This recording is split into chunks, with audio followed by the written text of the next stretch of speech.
कानून का और लोगों की धार्मिक भावनाओं का फायदा उठाकर किस तरह चर्चा में बने रहा जा सकता है, ये संभल पुलिस से सीखा जाना चाहिए।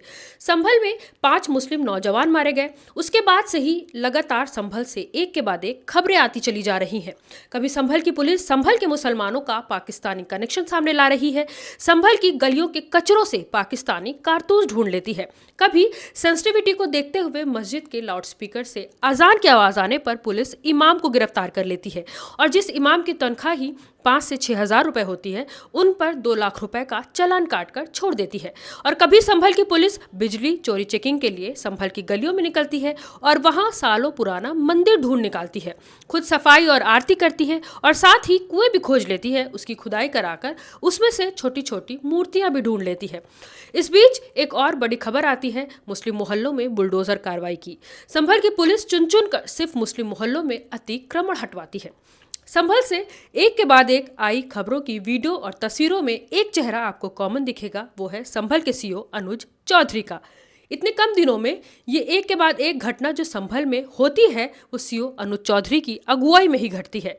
देश की मीडिया अनुज चौधरी को हीरो बनाने में लग जाती है, लेकिन सोचने वाली बात यह है कि क्या ये सब एक संयोग है, इत्तेफाक है कि एक चेहरा बार बार लगातार मीडिया के सामने आता है जैसे कि कोई स्क्रिप्टेड फिल्म चल रही हो और एक के बाद एक घटनाएं होती हैं ताकि संभल लगातार खबरों में बना रहे और जो 5 मुस्लिम नौजवानों को मारा गया है उनकी चर्चा ना होकर बल्कि दूसरे मुद्दों पर चर्चा होने लगे कि संभल के मुसलमानों का पाकिस्तान से कनेक्शन है, वो माहौल खराब करने के लिए स्पीकर पर अजान दे रहे हैं, या फिर उन्होंने आसपास के हिंदुओं पर जुल्म किया और मंदिर बंद करवा दी, इसलिए उन 5 मुसलमानों का मारा जाना कोई बड़ी बात नहीं है। उन 5 मौतों को भूल जाना चाहिए और मंदिर और मस्जिद पर चर्चा करनी चाहिए। पहले तो आपको संभल के सीओ अनुज चौधरी के बारे में थोड़ी सी जानकारी देते हैं। अनुज चौधरी को यूपी सरकार में स्पोर्ट्स कोटे से उत्तर प्रदेश पुलिस में नौकरी मिली थी। वो 2012 बैच के डिप्टी एसपी बनाए गए थे। रामपुर में सीओ सिटी भी रह चुके हैं। आजम खान के साथ एक बहस का वीडियो उनका काफी वायरल हुआ था, जो जरूर आपने भी देखा होगा। अनुज चौधरी एथलीट तो है ही साथ चर्चा में बने रहने के भी काफी शौकीन हैं। सोशल मीडिया पर भी काफी एक्टिव हैं। इनकी सोशल मीडिया प्रोफाइल देखेंगे तो आपको लगेगा कि ये किसी फिल्म एक्टर की प्रोफाइल है। सीओ साहब खेल कूद के साथ साथ एक्टिंग और मॉडलिंग के भी शौकीन हैं। इनका एक एल्बम सॉन्ग भी आ चुका है जो यकीनन फ्लॉप रहा होगा। सोशल मीडिया पर नजर डालने से आपको ये भी समझ आएगा कि सीओ साहब धार्मिक आदमी हैं, पूजा पाठ करते हैं, साथ ही नरेंद्र मोदी के बड़े फैन भी हैं। सीओ साहब के बारे में थोड़ी सी जानकारी हासिल होने के बाद अब एक बार फिर से संभल की घटनाओं को रिवाइंड करिए।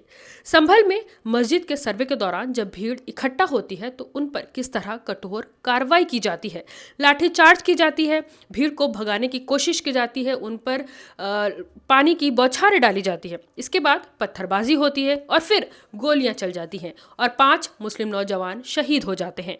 कुछ दिन उन 5 मुसलमानों की चर्चा होती है और उसके बाद संभल से एक के बाद एक दूसरी खबरें आने लगती हैं। देश का मीडिया उन खबरों को बढ़ा चढ़ा कर दिखाता है। अनुज चौधरी की टीम कचरे के ढेर से पाकिस्तानी कारतूस के खोखे ढूंढ लेती है और फिर अनुज चौधरी और उनकी टीम मुस्लिम इमाम को अजान देने के जुर्म में हिरासत में ले लेती है और 2 लाख का जुर्माना लगाकर छोड़ देती है।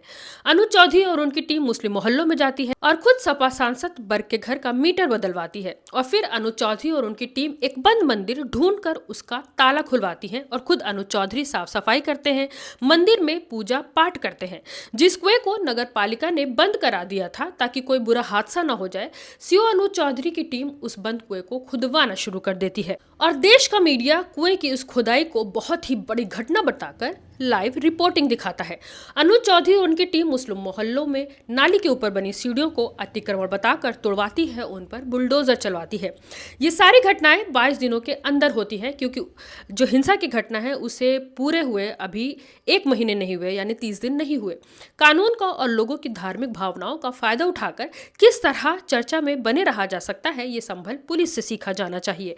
अब किसी नतीजे पर पहुंचने के बजाय मेरा आपसे एक सवाल है, संभल में ये सिलसिलावार से हुई घटनाएं क्या आपको एक इत्तेफाक लग रही हैं? क्या ये 5 मुस्लिम नौजवानों की हत्या पर लोगों को चुप कराने की कोशिश है? आप इसके बारे में क्या सोचते हैं? आपका क्या ख्याल है? हमें कमेंट करके जरूर बताएं। मैं हरूब अंसारी और आप देख रहे थे मिल्लत टाइम्स। मिल्लत टाइम्स को जारी रखने और मजबूत बनाने के लिए हमारी आर्थिक सहायता कीजिए। ये एक आजाद मीडिया हाउस और कमजोरों की आवाज है। आप हमें देखें, सुने, पढ़ें और हर महीने ज्यादा नहीं, सिर्फ 100 रुपए से मदद करें। डिटेल्स डिस्क्रिप्शन में मौजूद हैं।